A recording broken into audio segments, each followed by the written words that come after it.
चलिए बच्चों देखते हैं नेक्स्ट क्वेश्चन।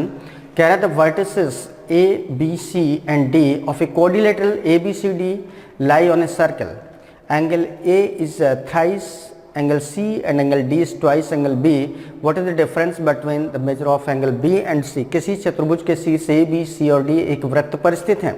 कोण ए जो है कोण सी का 3 गुना है और कोण डी जो है वो कोण बी का 2 गुना है। तो कोण बी और सी के माप में अंतर क्या है। देखिए एक ये सर्कल है और इस पर कोई ये चतुर्भुज बना हुआ है ऐसे, है ना, ए बी सी और डी। कोण ए जो है वो कोण सी का 3 गुना है, मतलब कोण ए बराबर क्या है 3 टाइम्स ऑफ कोण सी, 3 टाइम्स ऑफ कोण सी। और एंगल डी जो है वो कोण बी का 2 गुना है और एंगल डी जो है वह एंगल बी का 2 गुना है। तो 2 times angle B, 2 times angle B ये दिया है। बच्चों किसी भी चक्रीय चतुर्भुज, चक्रीय चतुर्भुज किसके कहते हैं, जिस चतुर्भुज को चारों शीर्ष एक वृत्त पर होते हैं, ऐसे चतुर्भुज को चक्रीय चतुर्भुज कहते हैं। साइक्लिक क्वाड्रिलेटरल कहते हैं। क्या कहते हैं, साइक्लिक क्वाड्रिलेटरल। एक ऐसा चतुर्भुज जिसके चारों शीर्ष एक वृत्त पर हों, ऐसे चतुर्भुज को हम क्या बोलते हैं, चक्रीय चतुर्भुज। और चक्रीय चतुर्भुज में आमने सामने के कोणों का योग क्या होता है 180। मतलब जैसे ये कोण है और ये कोण है, ये आमने सामने कोण है, means angle A plus angle C equal क्या होगा 180। तो एंगल ए की जगह हम क्या लिख सकते हैं 3 times angle C, 3 times angle C ये हो गया, प्लस एंगल सी ये है, इक्वल क्या हो गया 180। 3 टाइम्स एंगल सी ये और एक बार ये, तो 4 टाइम्स एंगल सी इक्वल क्या हो गया 180। तो एंगल सी की वैल्यू क्या आ जाएगी, 4 से डिवाइड कर देंगे 45 डिग्री आ गया। इसी तरीके से अगर हम बात करें इस एंगल और इस एंगल की, तो angle B and angle D equal क्या होगा 180। और यहाँ angle D equal to angle B है, तो angle B plus angle D की जगह क्या लिख देंगे 2 एंगल बी इक्वल क्या हो गया 180 डिग्री। तो 2 and 1 3 हो गया, 3 एंगल बी इक्वल क्या हो गया 180 डिग्री। तो इससे बच्चों एंगल बी की वैल्यू क्या आ जाएगी, एंगल बी की वैल्यू आ जाएगी 60 डिग्री। 3 से डिवाइड कर देंगे 60। तो एंगल बी हमारा पता चल गया 60 है, एंगल सी पता चल गया है 45 है। तो बी और सी के माप में अंतर क्या है, ये 60 है ये 45 है, दोनों का डिफरेंस कितना हुआ 60 माइनस 45, मतलब 15 डिग्री का डिफरेंस है। कितने का 15 डिग्री का। और 15 देखो कहाँ पर है ऑप्शन नंबर 1 में। तो इस क्वेश्चन का आंसर बच्चों क्या आएगा 15 डिग्री, ऑप्शन नंबर ए। ठीक है, तो बहुत अच्छा सा क्वेश्चन था, बस ये ध्यान रखना था यहाँ पर कि जो चक्रीय चतुर्भुज होता है, चक्रीय चतुर्भुज में क्या कंडीशन होती है कि इसके चारों जो वर्टेक्स होते हैं, मतलब वर्टिसेज होते हैं, शीर्ष होते हैं, ये एक वृत्त पर होते हैं। और चक्रीय चतुर्भुज में आमने सामने के कोणों का योग हमेशा क्या होता है 180 डिग्री। मतलब जैसे ये और ये, इनका सम क्या होगा 180। इसी तरीके से ये आमने सामने के इनका योग क्या होगा 180। और क्वेश्चन में कंडीशन दी थी उससे अकॉर्डिंग बस कर लेना था। इस तरीके से इस क्वेश्चन को सॉल्व किया गया था। ठीक है, चलिए बात कर लेते हैं नेक्स्ट क्वेश्चन की।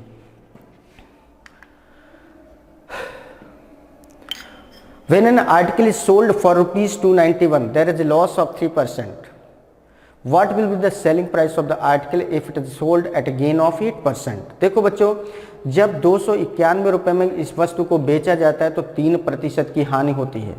यदि इसे 8% के लाभ पर बेचा जाए तो वस्तु का विक्रय मूल्य क्या होगा। बहुत आसान है। देखो जब वस्तु को 3% 291 बेचते हैं तो 3% की हानि होती है। किसी भी चीज़ की कॉस्ट प्राइस जो होती है बच्चों वो हमेशा क्या होती है 100%, हमेशा क्या होती है 100%।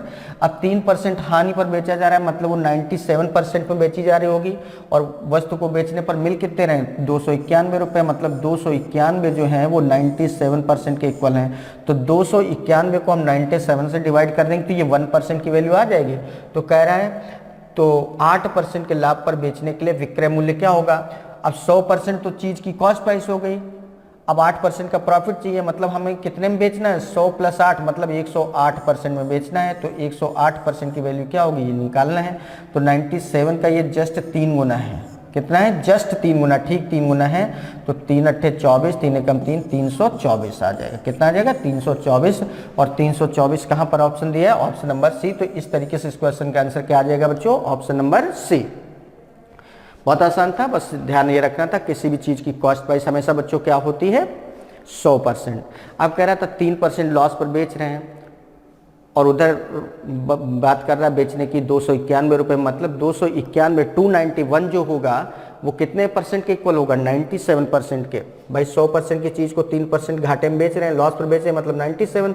तो 291 97% के बराबर होगा। तो 291 को जब आप 97 से डिवाइड कर दोगे तो ये 1% की वैल्यू होगी कि नहीं, तो ये 1% की वैल्यू। तो कह रहा है 8% के लाभ पर बेचना है, तो 100% चीज़ की कीमत हमें लेनी है और 8% प्रॉफिट का लेना, मतलब अब हम कितने में बेचने जा रहे हैं, 108% में। तो 108 से मल्टीप्लाई कर दिया। तो इस तरीके से आंसर क्या आ गया, 324। क्लियर है। चलिए आगे बढ़ते हैं, देखते हैं नेक्स्ट क्वेश्चन क्या है। सिंप्लीफिकेशन।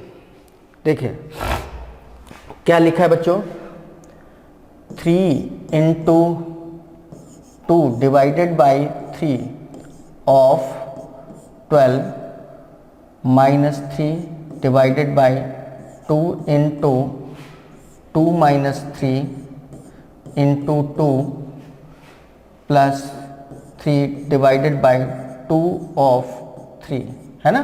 चलो देखो बच्चों, ये लिख देंगे इसको, 3 × 2 डिवाइडेड बाई 3 ऑफ 12, 3 ऑफ 12 12 × 3 36 हो गया, माइनस 3 डिवाइडेड बाई 2 × 2 माइनस 3 करेंगे तो 2 × -1 हो जाएगा, इंटू 2 प्लस 3 डिवाइडेड बाई 2 3 6 हो गया, हो गया इक्वल। ये क्या हो जाएगा, ये हो जाएगा बच्चों 3 × 2 डिवाइडेड बाई 36 हो गया, माइनस 3 डिवाइडेड बाई 2 × -1 मतलब -2 इंटू 2 प्लस 3/6। अब इसको सॉल्व करेंगे तो ये हो जाएगा, 3 से डिवाइड कर देंगे तो ये कितना हो जाएगा, 3 से डिवाइड करोगे 12 आ जाएगा। तो 2/12 मतलब 1/6, ये माइनस माइनस प्लस हो जाएगा, प्लस 3/2 इंटू 2 प्लस 3/6 का मतलब 1/2। अब ये इधर 2 से ये 2 क्या हो गया, कैंसिल, तो ये कितना आ जाएगा, 1/6 प्लस 3 प्लस 1/2।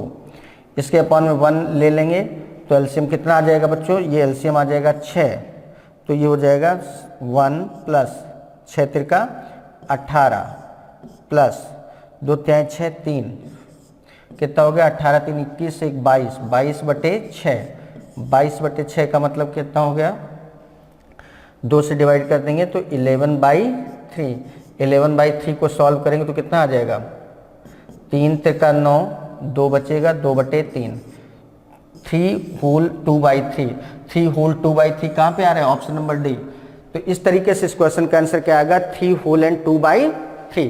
तो देखा बच्चों किस तरीके से, कितना बेहद ये सिंप्लीफिकेशन के जो इस तरीके से क्वेश्चंस आते हैं वो थोड़े देखने में काफ़ी बड़े लगते हैं, बट जब हम इनको सॉल्व करते हैं तो बस बॉडमास रूल का यूज करते हैं। और बॉडमास रूल के अकॉर्डिंग बी का मतलब ब्रैकेट होता है, ओ का मतलब ऑफ होता है, डी का मतलब डिवीजन, फिर मल्टीप्लाई, एडिशन और सब्ट्रैक्शन। तो सबसे पहले हम ऑफ को ब्रैकेट, फिर ऑफ, फिर डिवीजन, फिर मल्टी, इस तरीके से सॉल्व करते जाते हैं। तो जैसे ये ऑफ था तो हमने पहले इसको 3 ऑफ इसको सॉल्व किया तो 12 × 3 36 हो गया। फिर इसी तरीके से 2 ऑफ 3 लिखा तो 2 3 6 लिख दिया, इस तरीके से। और फिर इसके बाद हमने डिवीजन को सॉल्व किया तो 3 × 2/36, तो 2/36 लिख दिया, माइनस 3 डिवाइडेड बाई 2, और ये ब्रैकेट में 2 - 3 -1 आ जाएगा। तो ये इस तरीके से यहाँ पे 2 × -1 -2 से डिवाइड होगा। बस इस तरीके से सॉल्व कर लिया और बड़े शानदार तरीके से हम लोगों का 100% एक्यूरेसी के साथ इस क्वेश्चन का क्या आ गया, आंसर आ गया। तो इस क्वेश्चन का आंसर बच्चों क्या होगा, 3 होल एंड 2/3। क्लियर है ना। तो चलिए अब देखते हैं नेक्स्ट क्वेश्चन क्या है।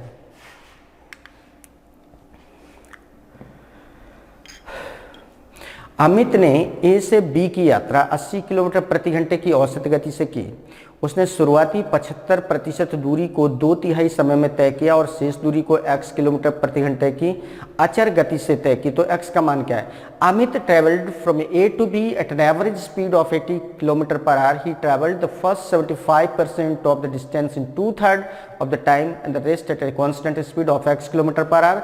The value of x is. बहुत गजब का क्वेश्चन है, बहुत बढ़िया क्वेश्चन है, लेकिन बहुत आसान है, बस समझना है चीज़ों को। देखें, हम एक काम करते हैं, हम टोटल टाइम हम लेट कर लेते हैं। टोटल जो टाइम था बच्चों कितना था? टोटल टाइम जो है वो क्या है? x है या t मान लो। टोटल टाइम क्या है बच्चों? t। अब देखो कह रहा है जो 80 किलोमीटर प्रति घंटे की औसत गति से उसने 75% दूरी को 2/3 समय में तय कर लिया। 75% दूरी अगर तय कर लिया, अच्छा एक बात बताओ, जो भी दूरी थी उसका 75% अगर तय कर लिया तो शेष दूरी कितनी बची होगी? 25%। अब हमें 25% दूरी तय करनी है और टोटल दूरी थी कितनी? 80 एवरेज स्पीड दिया है और टाइम टोटल दिया है कितना? t। तो 80t हमारी टोटल डिस्टेंस बनी। अब इसका कितना हमें बाकी बचा हुआ पार्ट लेना है? 25%, मतलब 80t का 1/4 कर दिया। इतनी डिस्टेंस कवर करनी है कितने टाइम में? 2/3 टाइम तो खर्च हो चुका है ना, 2/3 टाइम खर्च हो चुका है, तो कितना बचेगा? 1/3 टाइम बचेगा, मतलब t/3 टाइम में कवर करना है। बस इसको सॉल्व कर लेंगे तो यही हमारा क्या आ जाएगा? x की वैल्यू आ जाएगी ना। कितना हो जाएगा? ये हो जाएगा 4 से डिवाइड करेंगे 80 को तो 20t अपॉन t/3। अपॉन का 3 कहाँ आ जाएगा? ऊपर। अब t से t कैंसिल हो गया तो कितना आ जाएगा? 23 60 किलोमीटर पर आवर। तो बाकी जो बची डिस्टेंस है उसको किस स्पीड से कवर करेगा? 60 किस ऑप्शन में? ऑप्शन नंबर बी में। तो इस तरीके से बच्चों इस क्वेश्चन को सॉल्व किया गया। बहुत बेहतरीन तरीका हमने आपको बता दिया है। हमने टोटल टाइम क्या किया है? लेट कर लिया है, t है। 80 की एवरेज स्पीड है तो टोटल डिस्टेंस क्या बनेगी? 80t।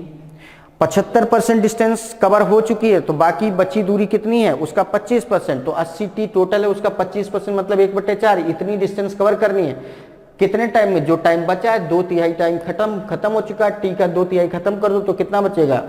1/3 t/3 टाइम, मतलब इतनी डिस्टेंस हमें t/3 टाइम में कवर करनी है। बस यही हमारी बाकी बची डिस्टेंस के लिए स्पीड हो जाएगी। तो बस सॉल्व कर लिया।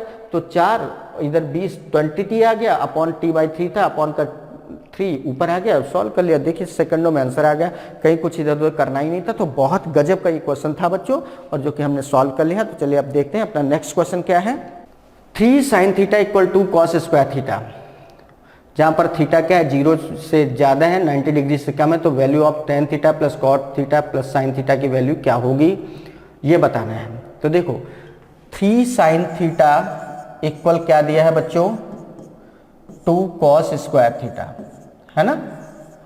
एक काम करते हैं, जहां पर cos स्क्वायर थीटा लिखा है वहां पर sin थीटा लिख दो। तो ये हो जाएगा 3 sin theta equal to 1 minus sine square theta हो जाएगा ना बच्चों, क्लियर। तो ये हो जाएगा 3 sin theta equal 2 minus 2 sign square theta हो गया। अब सबको सेम साइड में कर लो तो ये हो जाएगा 2 minus 2 sign square theta minus 3 sine theta equal 0, है ना। सॉल्व करते करते हम लोग यहां पर आ गए। अब इसको सही फॉर्मेट पर लिखेंगे तो ये हो जाएगा माइनस का 2 साइन स्क्वायर थीटा माइनस का 3 साइन थीटा प्लस का 2 इक्वल 0, है ना। अब इसको माइनस वाले को प्लस बनाना है तो माइनस से पूरे मल्टीप्लाई कर दो तो ये हो जाएगा 2 sign square theta plus 3 sine theta minus का 2 इक्वल क्या हो जाएगा 0। अब ये क्वाड्रेटिक इक्वेशन बन गया। 2 दूनी 4 होता है, 4 के ऐसे फैक्टर्स की 3 आ जाए, 4 एकम 4 होता है, 4 और 1 का अंतर 3 होता है। तो ये लिख जाएगा 2 sign square theta plus 4 sine theta minus का साइन थीटा माइनस का 2 इक्वल 0, है ना। भाई 4 sine theta minus sine theta 3 sine theta हो गया। अब एक पेयर ये बना, एक पेयर ये बना। इस पेयर में बच्चों क्या कॉमन है? 2 साइन थीटा कॉमन है, 2 साइन थीटा कॉमन ले लिया तो हमारा क्या बचेगा? Sign theta plus 2 minus 1 common ले लिया तो साइन थीटा प्लस 2 इक्वल 0। अब पूरे में साइन थीटा प्लस 2 कॉमन है, साइन थीटा प्लस 2 कॉमन हो गया तो क्या बचा 2 साइन थीटा माइनस 1 इक्वल 0। अब either this equal 0 either this equal 0। इसको 0 करोगे तो साइन थीटा की वैल्यू नेगेटिव आ जाएगी, जो कि किसी मतलब की नहीं, साइन में नेगेटिव वैल्यू का कोई मतलब नहीं होता है। तो हमें किससे निकालना है, इससे। तो फाइनली क्या कर देंगे, 2 साइन थीटा माइनस 1 इक्वल 0। तो इससे 2 साइन थीटा इक्वल क्या आ जाएगा 1। तो साइन थीटा इक्वल क्या आ जाएगा 1/2, और साइन में 1/2 वैल्यू किसकी होती है, साइन 30 की। तो थीटा की वैल्यू क्या आ गई 30, और थीटा की वैल्यू जब 30 आ गई तो जब जो पूछ रहा है वो बता दो क्या पूछा गया था, sign theta plus cos theta plus tan theta, है ना। तो ये पूछा गया था, तो ये हो जाएगा sine theta plus cos theta plus tan theta की वैल्यू क्या हो जाएगी, सब में वैल्यू 30 रखो, मतलब sine 30 plus cos 30 degree plus tan 30 degree, है ना। बस वैल्यू रख दो। साइन 30 की वैल्यू क्या होती है बच्चों 1/2, कॉस 30 की वैल्यू क्या होती है √3/2, और टेन 30 की वैल्यू क्या होती है 1/√3। सॉल्व कर लेंगे तो एलसीएम कितना आ जाएगा 2√3। एलसीएम आ गया 2√3, ये हो जाएगा √3 प्लस ये क्या हो जाएगा 2 से 2 खत्म √3 प्लस 2। तो √3 2√3 प्लस 2 अपॉन 2√3, है ना। 2 कॉमन हो जाएगा तो √3 प्लस 1 अपॉन 2√3, तो 2 से 2 कैंसिल, तो √3 प्लस 1 अपॉन √3 आ जाएगा। तो √3 कितना आ जाएगा √3 प्लस √3, और इस तरीके से साइन 30 की वैल्यू कॉस 30 ठीक है। तो √3 प्लस 1 अपॉन √3 आ जाएगा। इसको जब रेशनलाइज कर देंगे तो बच्चों कितना आ जाएगा, इधर सॉल्व कर दे रहे हैं, √3 प्लस 1 अपॉन √3। एक काम करते हैं √3 से ऊपर नीचे मल्टीप्लाई कर देते हैं, तो ये कितना बन जाएगा √3 इंटू √3 3 प्लस √3 बन जाएगा, और नीचे क्या बन जाएगा 3। तो 3 प्लस कौन 3 वाला कौन सा ऑप्शन 3 प्लस 5√3, तो ये आ जाएगा आपका √3 प्लस √3 3 प्लस 5√3 अपॉन 3। तो इस तरीके से आंसर क्या आ जाएगा बच्चों इसका, ठीक है ना। तो 5√3 अपॉन 6 नहीं, 3 प्लस 5√3 अपॉन 6। इस तरीके से ये बच्चों इस क्वेश्चन का आंसर था, ठीक है। तो पूरा समझ गए किस तरीके से सॉल्व किया गया था। अगला क्वेश्चन देख लेते हैं। The ratio of the present ages of A and B is 6:5। 4 years ago this ratio was 5:4. What will be the ratio of ages of A and B after 12 years from now? A और B की वर्तमान आयु का अनुपात क्या है 6 और 5। मतलब A की एज है 6x, तो B की एज क्या है 5x। कह रहा है 4 वर्ष पहले इनकी एज क्या रही होगी 6x माइनस 4, इनकी एज क्या रही होगी 5x माइनस 4। ये अनुपात कितना था 5:4। बस हल कर लो, 4 इंटू 6 24x माइनस 4 चौको 16 बराबर 5 इंटू 5 25x माइनस 20। अब ये 25x से ये 24x है, डिफरेंस कितने का हो गया x का, है ना। ये इधर ले आओगे तो प्लस का 20 माइनस का 16 क्या आ गया 4, x की वैल्यू 4 आ गई। तो कह रहा है 12 वर्षों के बाद ए और बी की आयु का अनुपात क्या होगा। प्रेजेंट में 6x है इनकी एज, तो 12 साल के बाद 6x प्लस 12 होगा, इनका क्या हो जाएगा 5x प्लस 12। अब x की वैल्यू हमें पता है, तो 6 इंटू 4 प्लस 12, है ना, और ये हो जाएगा 5 इंटू 4 प्लस 12 कितना हो जाएगा 6 चौको 24 12 36, और नीचे कितना हो जाएगा 5 चौको 20 12 32। 4 से डिवाइड कर दो, 4 9 36, 4 8 32, तो 9 अनुपात 8, और 9 अनुपात 8 बच्चों कहाँ दिया है सी में। तो इस तरीके से इस क्वेश्चन का आंसर क्या हो जाएगा 9:8। तो देखा आपने किस तरीके से कितना बहुत ईजीएस्ट वे में इस क्वेश्चन को सॉल्व किया, और इसका आंसर बच्चों क्या आ गया 9:8, जो कि ऑप्शन नंबर सी दिया है, ठीक है। तो समझ गए होंगे। चलिए आगे बढ़ते हैं, देखते हैं अपना नेक्स्ट क्वेश्चन क्या है। ए, बी और सी एक काम को क्रमशः 42, 84 और 28 दिन में पूरा कर सकते हैं। ए ने काम शुरू किया, 3 दिन बाद बी उसके साथ जुड़ गया। यदि काम शुरू होने के 5 दिन बाद सी भी उनके साथ जुड़ा तो काम पूरा होने में कितने दिन ए ने काम किया? देखो ए करता है काम को कितने दिन में बेटा? 42 दिन में। बी करता है 84 दिन में, है ना, और सी करता है 28 दिन में। तो 42, 84 और 28 का एलसीएम लेंगे तो ये 84 आ गया। और जो एलसीएम होता है इसको क्या बोलते हैं? Total work. क्या बोलते हैं? टोटल वर्क, कुल काम। कुल काम है 84, ए 42 दिन में 84 काम करता है, इसका मतलब एक दिन में 2, 42 गुना 84 होता है तो एक दिन में 2। ये 84 दिन में 84 काम करता है, मतलब एक दिन में 1। और ये 28 दिन में 84 काम करता है, मीन्स एक दिन में 3 काम करता है। अब ए ने काम शुरू किया, 3 दिन बाद बी उसके साथ जुड़ गया। बच्चों ए ने काम शुरू किया, अकेले था, और 3 दिन बाद बी जुड़ा, मतलब ए ने 3 दिन काम किया होगा। और एक दिन में कितना काम करता है? 2। तो 3 दिन में कितना काम किया होगा? 3 × 2, 6 काम हो गया। इसके बाद बी भी जुड़ गया। जब बी जुड़ गया तो अब ए और बी हो गया। कह रहा है यदि 3 दिन बाद बी उसके साथ जुड़ गया, यदि काम शुरू होने के 5 दिन बाद सी भी उनके साथ जुड़ गया। 3 दिन खत्म हो चुके, 5 दिन बाद सी जुड़ा, मतलब 2 दिन तक बी और सी ने काम किया, ए और बी ने काम किया। ए और बी एक दिन में कितना काम करते हैं? 2 × 1 3। तो 2 दिन में कितना काम किया होगा? 3 × 2, इतना काम और हो गया। इसके बाद सी भी जुड़ गया तो अब तीनों हो गए। अब जब तीनों हो जाएंगे तो एक दिन में कितना काम होगा? 2, 2 × 1 3, 3 6 काम होगा। और अभी तक काम कितना हो चुका है? 3 × 6, 3 × 6, 84 में 6 6 12 काम हो गया, 72 बचा। एक दिन में 6 काम कर रहे हैं तो इधर 12 × 72, 12 दिन इधर हो गया हुआ। तो कुल मिला के कितने दिन लगे? 3 दिन इधर लगे थे ना। ए ने 3 दिन इधर काम किया, 2 दिन इधर काम किया, तो 3 दिन ये हो गए, 2 दिन ये हो गए ए को, और 12 दिन इधर हो गए। ठीक है, तो कुल दिन ए के कितने आ गए? 3 2 5, 5 और 12 17 दिन। 17 दिन कितना आ गया? 17 दिन, है ना। इस तरीके से इस क्वेश्चन को बहुत इजीएस्ट वे में सॉल्व कर लिया गया है। देखा आपने किस तरीके से सॉल्व किया गया, फिर से समझ लो।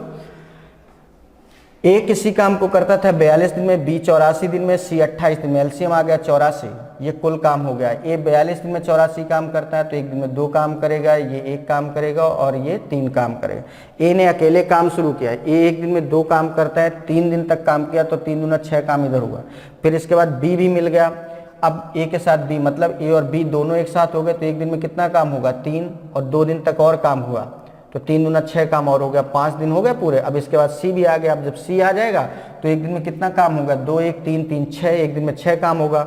अब काम हो कितना चुका? 3 दूना 6, 3 दूना 6, 84 में 12 काम हटा दो तो 72 बचेगा। एक दिन में अगर 6 काम होगा तो 12 6 72 होता है, मतलब 12 दिन और काम हुआ तो 6 × 12 से 72 बन जाएगा। तो ए का बताना था, ए ने इधर 3 दिन काम किया, 2 दिन इधर ए ने काम किया, 12 दिन इधर, तो 3 2 5 और 12 17 दिन। इस तरीके से ए के दिन कितने आ गए? 17। क्लियर है? अब देख लेते हैं नेक्स्ट क्वेश्चन। ABCD एक चक्रीय चतुर्भुज जिसमें AB पर बने वृत्त का, इस पर बने वृत्त का व्यास है और ADC बराबर दिया है 158 डिग्री, तो BAC बराबर है। ABCD एक चक्रीय चतुर्भुज है। देखिए चक्रीय चतुर्भुज है मतलब इसके शीर्ष कहां पर होंगे? वृत्त पर। ऐसे ये क्या हो गया? A B C और D चक्रीय चतुर्भुज है। AB इस पर बने वृत्त का व्यास है। AB इस पर बने वृत्त का व्यास है। तो ये सिचुएशन थोड़ा सा नहीं बन पा रही है, इसको चेंज कर लो तो ये बन जाएगा। AB हमें व्यास के रूप में बनाना है तो एक काम करें, पहले AB बना लेते हैं। AB ये व्यास हो गया, ये सेंटर है, AB व्यास हो गया। ये AB C और D ऐसे बना लो, ऐसे बन जाएगा। AB ये पॉइंट हो गया C और ये हो गया D। अब सही सिचुएशन बन गई, क्यों? क्योंकि AB व्यास भी हो गया। तो इस फिगर की जगह हमें क्या बनाना था? इस फिगर को बनाना था, क्योंकि इसमें व्यास नहीं सेट हो रहा था। तो AB व्यास हो गया, ये इसका केंद्र हो गया और चक्रीय चतुर्भुज भी बन गया। भाई चारों शीर्ष अभी भी क्या है? वृत्त पर है। अब कोण ADC बराबर 158 है।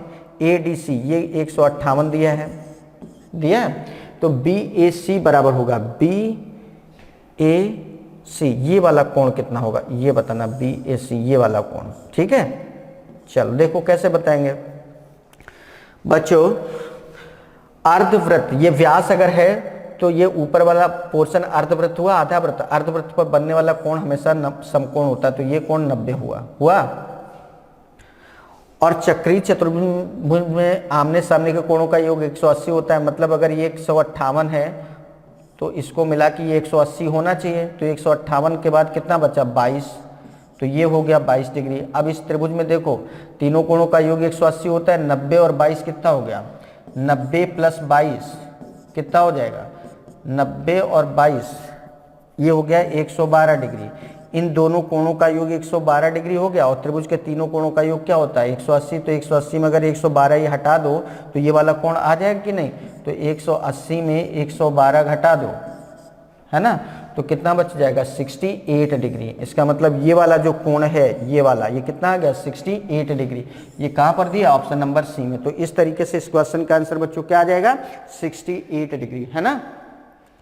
बहुत बढ़िया सा क्वेश्चन था, एक बार फिर से समझ लेते हैं। देखिए AB वृत्त को व्यास के रूप में दिखाना है और चक्रीय चतुर्भुज बनाना, तो AB हमने ऐसे बना लिया, AB ये हो गया, तो आगे का C होगा, फिर D होगा, 4 पॉइंट होने चाहिए चतुर्भुज के लिए, तो ये बन गया। ये कोण 158 दिया था और ये कोण हमसे पूछा गया था ये वाला, तो मिला दिया, तो अर्धवृत्त ये बन रहा है ऊपर ये वाला, ऐसे ही अर्धवृत्त पर बनने वाला कोण हमेशा समकोण होता है, तो ये 90 हो गया। अब ये चक्रीय चतुर्भुज है, चक्रीय चतुर्भुज में सम्मुख कोण मतलब आमने सामने कोणों का योग 180 होता है, तो अगर ये 158 है तो 180 में 158 हटा दोगे तो ये वाला कोण 22 आ गया। अब ये 22 हो गया, ये 90 है। अब त्रिभुज के तीनों कोणों का योग 180 होता है, 90 और 22 से 112 डिग्री, इन्हीं दोनों को मिला के हो गया, तो ये कितना बचा होगा 180 में 112 हटा देंगे तो 68 डिग्री। इस तरीके से बच्चों ये क्वेश्चन सॉल्व हुआ। क्लियर है। अब चलिए देखते हैं नेक्स्ट क्वेश्चन क्या है। यदि a plus B plus C equal 4, A B plus B C plus C equal 1, then the value of A cube plus B cube plus C cube minus 3abc। देखिए a plus B plus C equal क्या दिया है, a plus B plus C equal दिया है 4, square कर देंगे तो ये हो जाएगा a प्लस बी प्लस सी का होल स्क्वायर बराबर 4 का स्क्वायर 16। अब ये हो जाएगा a square plus B square plus C square plus 2ab plus B C plus C A बराबर 16, है ना। अब A B plus B C plus C की वैल्यू क्या दिया 1, तो ये हो जाएगा A square plus B square plus C square plus 2 into 1 equal 16। तो A square plus B square plus C square की वैल्यू क्या आ जाएगी 16 माइनस 2 मतलब 14। ये चीज़ हमको पता चल गई। क्लियर है ना, ये चीज़ पता चल गई ना बच्चों।